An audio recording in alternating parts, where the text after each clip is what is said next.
জিনিসটা মানে আমরা অনেক সময় ভুলে যাই যে লাইফে কিছু কিছু জিনিস আমাদের করা উচিত আর কি আপনার we need it's not that we are in a jobs only আর কি আপনার সিইও থেকে সিএফও হব but what are the essential things in life এটা আমাদের চিন্তা করা উচিত আর কি ওকে সো আমি যেটা কয়েকটা খুব স্ট্রংলি বিশ্বাস করি যেটা কিছুটা আপনার প্রফেশনাল লাইফ এবং ওন লাইফ অলসো আর কি আপনার ব্র্যান্ড অফ গ্রোথ কিন্তু আপনার একটা আমি সবসময় আমার কাজে এসেছে সেটা হচ্ছে যে complete surrender to the almighty যে কোনো go back to the almighty he give you solution আজকে না পেলে কালকে দেখবেন যে আপনাকে যে সলিউশন দেয়নি it is for your own good আর কি ইট হেল্পস অলওয়েজ বিকজ কেউ না থাকলে উনি আছেন কি this is point number 1 number 2 health is wealth health is wealth আমরা যে এত আমাদের হেলথকে অবজ্ঞা করি আলটিমেটলি গিয়ে যখন একটু বয়স হয় তখন বুঝি যে আমরা কত কষ্ট আমাদের হেলথকে দিয়েছি আর কি এর হেলথ প্রতিশোধটা নিয়ে ফেলে কারেক্ট আলটিমেটলি গিয়ে this is going to really impact you right that's number 2 তিন নম্বর হ্যাপি ভেরি আমার ফিলসফি লাইফ হচ্ছে be happy with what you have যা আপনার কাছে আসে এটাতে খুশি থাকেন এবং আমরা ছোটখাটো জিনিস নিয়ে খুশি থাকতে পারি কিন্তু যদি বেশি উচ্চারণশীল হয় তাহলে আলটিমেটলি খুশি আপনি হবেন না 5 নম্বর যেটা আমি সবসময় করে থাকি learn from cradle to grave শিখো রিড রিড রিড রিড এর থেকে ভালো ইনভেস্টমেন্ট আপনার কখনই হতে পারে না কিন্তু অ্যান্ড টাইম ইজ মানি প্রত্যেকটা টাইম যে চলে যাচ্ছে আপনি এর টাইমটা ইনভেস্ট করেন কিন্তু রাইট গেল অ্যান্ড আপনাকে যেটা করতে হবে যে আপনাকে একটা গোল সেট করতে হবে একটা গোল যদি না থাকে আলটিমেটলি আপনি you'll be keeping on changing track all the time goal আপনার থাকতে হবে হেল্প আদার্স যেটা আমি বলে থাকি যে আপনি অন্যদেরকে হেল্প করেন অন্যদেরকে হেল্প করলে আপনি কিন্তু ফলটা নিজেও পাবেন কিন্তু দেখবেন ঠিক আছে এন্ড যেটা বলেছিলাম যে sell yourself in professional life আপনি নিজেকে কিন্তু সেল করতে হবে আপনাকে এক্সপোজ করতে হবে আদারওয়াইজ আপনি পাবেন না give respect to earn respect definitely give respect to earn respect আপনি অটোমেটিক্যালি রেসপেক্ট পাবেন না লিড বাই এক্সাম্পল আপনি লিডে যখন হবেন আপনি যা করবেন আপনার অনুসারীরা তাই ফলো করবে আপনার lead by example gain trust of people and have genuine care trust যদি আপনি আর্ন করতে পারেন আপনার কোনো সমস্যা হবে না লিডার্স উইল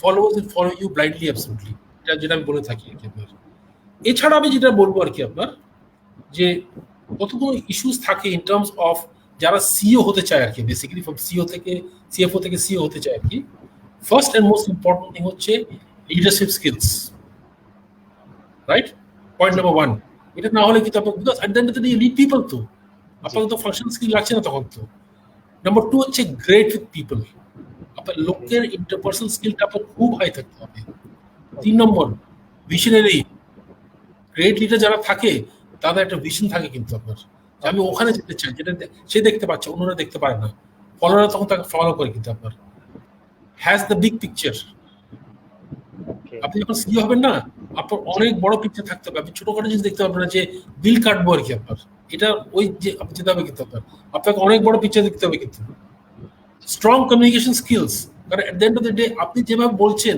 যেভাবে লিখছেন এখান থেকে আপনি আপনার লোককে ইনফ্লুয়েন্স করছেন কগনিটিভ স্কিল থাকতে হবে আপনার ঠিক আছে না কমপ্লেক্স প্রবলেম সলভিং স্কিল থাকতে হবে আপনার right can self himself visible in the corporate circle একটা সিইও যখন হবে he is the image of the organization সবাই যেন বলে যে আরে উনি তো ওনাকে তো আমরা চিনি তো উনি হচ্ছে সো কর্পোরেট ওয়ার্ল্ডে আপনাকে ভিজিবল হতে হবে আপনার আমি আর 3টা স্কিল ভেরি ইম্পর্টেন্ট বলবো দ্য ফার্স্ট ওয়ান ইজ যে সিইও হবে তার ভেরি স্ট্রং মার্কেটিং স্কিলস থাকতে হবে তার ভেরি স্ট্রং পিপল স্কিল থাকতে হবে যেটা আমি আগে বললাম and finance also because at the end of the day you have to make money and now in today's world the biggest skill that you need as CEO is your IT skills.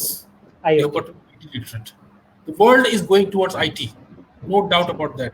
I can spend another session talking about what the world is going to be in future in terms of IT. Sir, okay, thank you sir. Sir, আমাদের একজন viewer একটা question করেছেন যদি ছোট করে answer দিয়ে দিতেন তিনি জানতে চেয়েছেন what are the core competencies of an internal auditor? How can you increase communication skills? Subhashish Bidhan.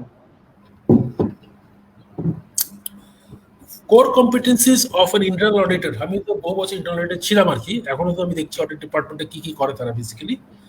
First thing হচ্ছে যেটা আমি প্রথমেই বললাম, যে আপনার একটা ইনভেস্টিগেটিভ মাইন্ডসেট থাকতে হবে, নাম্বার 1। নাম্বার 2 হচ্ছে যে আপনার একটা প্রবলেম সলভিং স্কিলস থাকতে হবে এবং কগনিটিভ স্কিল থাকতে হবে। যে কোনো প্রসেসে গিয়ে আপনাকে বুঝতে হবে যে এই প্রসেসটা কিভাবে কাজ করে। ফার্স্ট আপনাকে এই কাজটা বুঝতে হবে যে এই যে প্রোডাকশনের যে এই প্রসেসটা, কি প্রসেসটা, এই প্রসেসটা কেন হচ্ছে, what is objective this process, এটা বুঝে আপনাকে দেখতে হবে যে এই প্রসেসটা স্টার্ট টু এন্ডটা কি প্রসেসটা, 1 নম্বর দেখতে হবে, বুঝতে হবে আপনাকে, বুঝে তাদের সঙ্গে কথা বলতে হবে। কথা বললে তখন বুঝবেন যে এটা অবজেক্টিভটা কি, এবং ultimately what is the risk of not facing the meeting this objective, because that is what we are talking about as far as internal control is concerned, that what is the risk of not meeting the objective of this particular process. এটা করলে আপনি একটা মোটামুটি framework পেয়েছেন। এরপরে তো যদি কোনো লেট ডাউন পলিসি থাকে, প্রসিজার থাকে ফর গুডস রিসিভিং বা ইন্সপেকশনের জন্য বা কোয়ালিটির জন্য বা প্রোডাকশনের জন্য, আপনি ওটাকে পড়বেন, পড়ে আপনি এটাকে স্টাডি করে লিখবেন। And last but not the least is your communication skills, আপনি কিভাবে ভালো করে লিখতে পারেন, এটা করলেই তো your fantastic audit actually fact. Okay.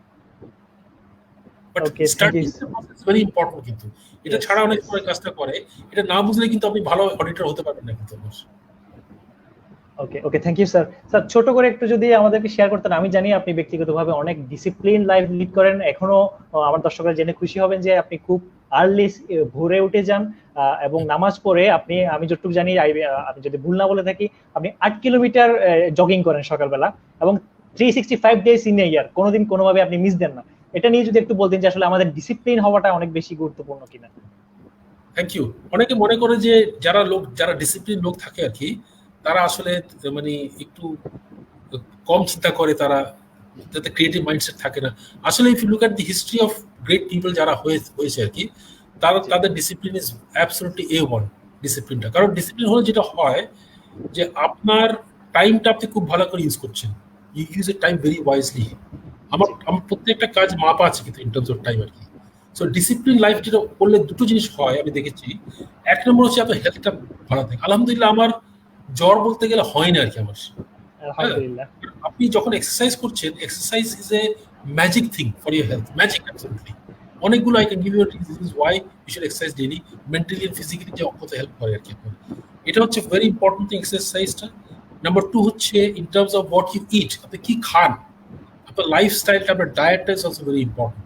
And sleeping, the sleep প্যাটার্নটা যেটা বলে থাকি, যে অনেক সময় যেটা করি যে আল্লাহ তাআলা যে ডিজাইন করেছে মানুষকে যে রাত্রে ঘুমাবে দিনে কাজ করবে, আমি যদি রাত্রে যদি জেগে থাকি দিনে ঘুমাই, আলটিমেটলি আপনার life is going two B absolutely, এবং এটা হেলথ আপ অনেক ইম্প্যাক্ট করে আসলে।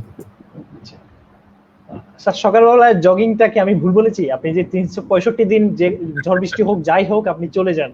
আমি যাই। এটা কারণ what is happened is this, that it is now is become a part of my life আর কি আপনার।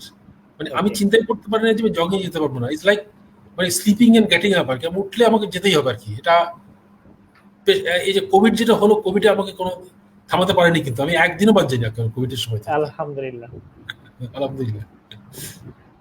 স্যার, একটা কোয়েশ্চেন, ফানি কোয়েশ্চেন